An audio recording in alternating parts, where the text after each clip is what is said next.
मुस्लिम आरक्षण को लेकर जहां एक तरफ राजनीतिक लड़ाई जोर पकड़ती जा रही है, वहीं दूसरी ओर वरिष्ठ एडवोकेट गुणरत्न सदावर्ते ने इस मामले में संज्ञान लिया है। दरअसल मुंबई के माहिम दरगाह ट्रस्ट की ओर से एक कार्यक्रम का आयोजन किया गया, जहां मुख्य अतिथि के रूप में वरिष्ठ एडवोकेट गुणरत्न सदावर्ते मौजूद हुए और उन्होंने बताया कि मुस्लिम आरक्षण बाबा साहेब अम्बेडकर के संविधान में पहले ही दिया जा चुका है, केवल उसे अमली जामा पहनाने की आवश्यकता है। इस मौके पर उन्होंने ये भी स्पष्ट किया कि मुस्लिम समाज को गुमराह किया जा रहा है। डॉक्टर बाबा साहब अम्बेडकर लिखित संविधान के अंदर महाराष्ट्र के अंदर 13% शेड्यूल कास्ट का रिजर्वेशन हो, उसमें भी जो पिछड़ा तबका है, जो कास्ट लाइन के ऊपर आता है, उसमें मुस्लिम रिजर्वेशन है।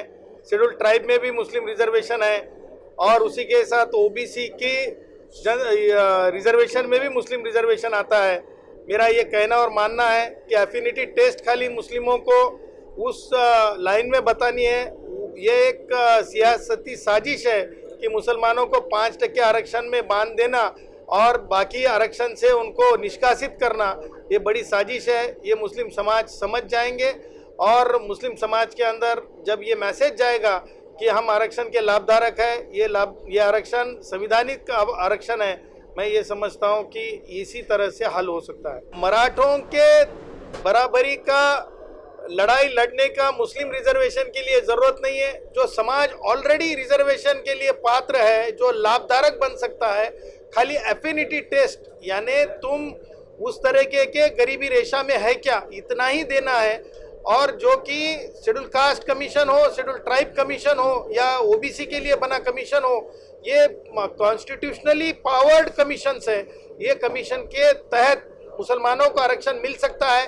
एक सियासत और एक साजिश के तहत मुसलमानों को आरक्षण नहीं मिले और कम से कम मुसलमान पढ़ाई में आगे बढ़े और नौकरियों में आगे बढ़े, ये एक पॉलिटिकली, मैं ये बोलता हूँ कि एक पॉलिटिकल लोगों के तरफ से मुसलमानों के ऊपर किया गया जाने वाला 70 साल का ये अन्याय है।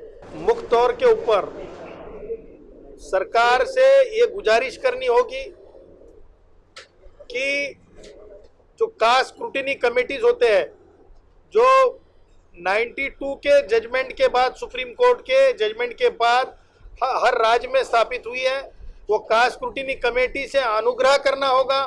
वहाँ पे बहुत ज़्यादा प्रेशराइज करना पड़ेगा सरकार को कि वो कमेटी से कहे, एडिशनल कलेक्टर से कहे कि मुसलमान जो तबके में आते हैं, एफिनिटी के साथ आते हैं, रिश्ते लेके आते हैं, उसको हम क्या बोलते हैं कि ये यानी तुम्हारी जो क्या रिश्तों की जो ये रहती है, क्या वो एफिनिटी होती है, वो बताने पर रिजर्वेशन के सर्टिफिकेट्स, जो कास्ट सर्टिफिकेट्स है, वो दिए जाए और वो उसके ऊपर लाभधारक बने। सोहेल खंडवानी साहब है या अपने फैसल पत्रकार साहब है या फैसल यूसुफ बनारस वाला है, ये मेरे मानने में लोगों के लिए काम करने वाले लोग हैं और सियासती लोग कोई होते तो मैं ना कहता था, लेकिन सोशली काम करने वाले लोग हैं, तो मैंने सोचा कि क्यों ना हम मदद करें। और यही एक तत्व है संविधान का।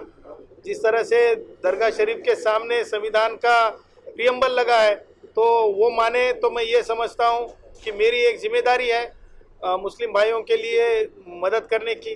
नॉन पॉलिटिकल आदमी हूँ मैं, कोई संगठन नहीं है, कोई पॉलिटिकल पार्टी से मेरा कोई एफिलिएशन नहीं है, फिर भी मुझे ऐसा लगता है कि मुस्लिमों के अंदर एजुकेशन और नौकरियों के अंदर भागीदारी ज़्यादा से ज़्यादा मिले, उसलिए एक कोशिश बोल के हाथ बटाना है।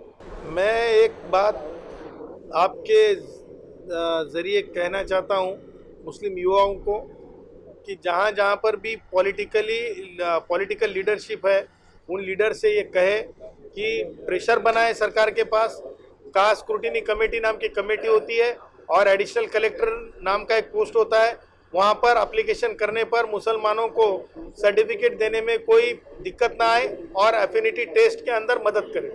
ये अगर से वॉलंटियर्स यानी मखदूम शाह बाबा दरगाह हो या यानी सोहेल खंडवानी साहब जैसे लोगों ने अगर से इनिशिएटिव लिया, तो मैं ये मानता हूँ कि एक मिशन कामयाब हो जाएगा और एक समाज को एक शक्ति प्रदान होगी। अवेयरनेस तो पैदा करना बहुत ज़रूरी था, क्योंकि कुछ लोगों को मालूम भी नहीं है कि ये आरक्षण क्या चीज़ है, रिजर्वेशन क्या चीज़ है, हमारे हुकूक क्या है और हमारे वो कॉन्स्टिट्यूशन ने क्या ऑलरेडी दे चुका है जो हमने अपने आप से लिया नहीं है या कुछ वजह से या कुछ लोगों की वजह से या कुछ एटमॉस्फेयर की वजह से रुका हुआ है। तो यहाँ सदावर जी को हमने दावत दी और वी आर ऑनर्ड कि वो इधर आए और बहुत अच्छे से हमारे को एक्सप्लेन किया है।